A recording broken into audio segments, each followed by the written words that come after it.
Зовут меня Дудник Максим Олегович. Я иностранный студент, родом из Украины, но всю жизнь прожил в Египте. Учусь я на ФМО, специальность международные отношения.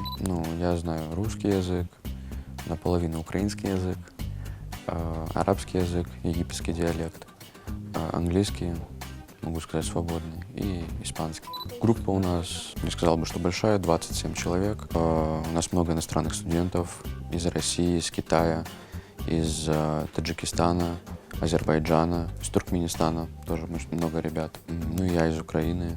Все дружно, абсолютно. Все друг другу помогают, независимо вообще ни от чего. У иностранцев, конечно, бывают проблемы с русским языком, но они изучают русский язык. Один из моих знакомых китаец на международном праве, очень сложная специальность.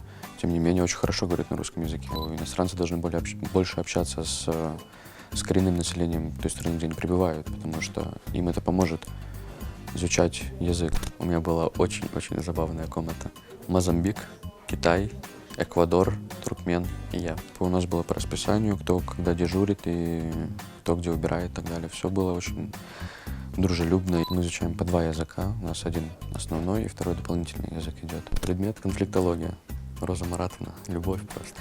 Этот предмет реально многому научил. То есть нас даже заставили прочитать книгу Фишера и Юри «Гарвардский метод переговоров». Книга, которая позволяет найти диалог с каждым человеком, какой бы он ни был. Психология, конфликтология. И они реально помогают. Ты не такой скованный. Пытаешься с людьми общаться и находишь какие-то общие языки между ними. Это помогает реально. 3 слова, которые описывают наш факультет. Лучший из лучших. Вступайте на ФМО.